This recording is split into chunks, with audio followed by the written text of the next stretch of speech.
Hello everyone, Advocate Rioba here.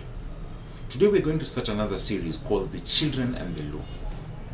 In this series we're going to discuss about the children's rights under the law.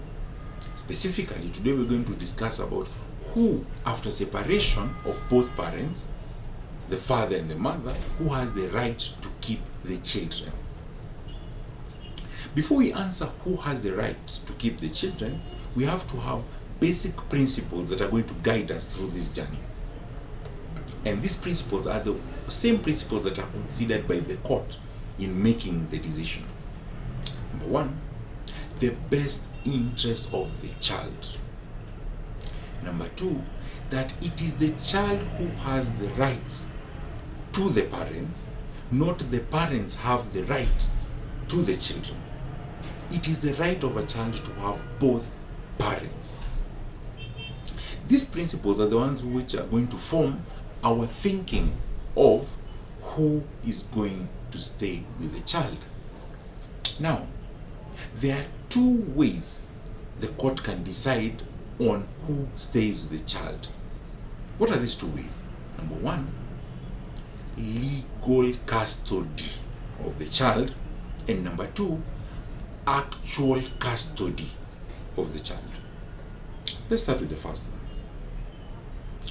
Legal custody of the child is where you have custody, not physically, but you have an input on the financial, the immigration, and the education of the child.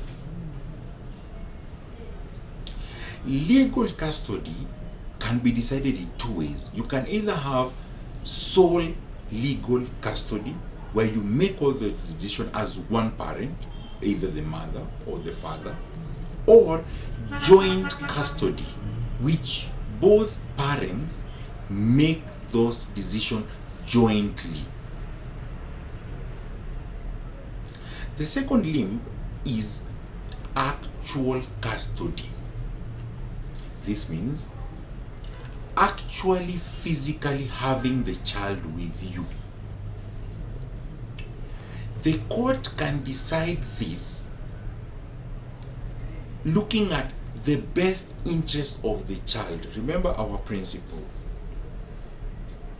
Nowadays, actual custody can be divided. You hear of weekend parents and weekday parents, where on the weekend the child stays with one parent, and in the weekend, the child stays with another parent.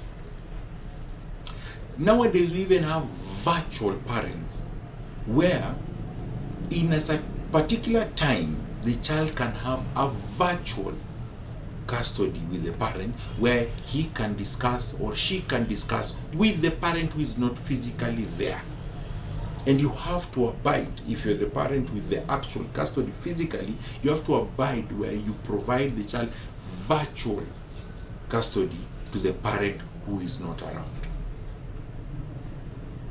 If you have other questions about custody in children, kindly write it in the comment section, or you can contact me through the contact or the email in the bio. And if you find this information helpful, kindly subscribe to the channel for more on this series of Children in the Law.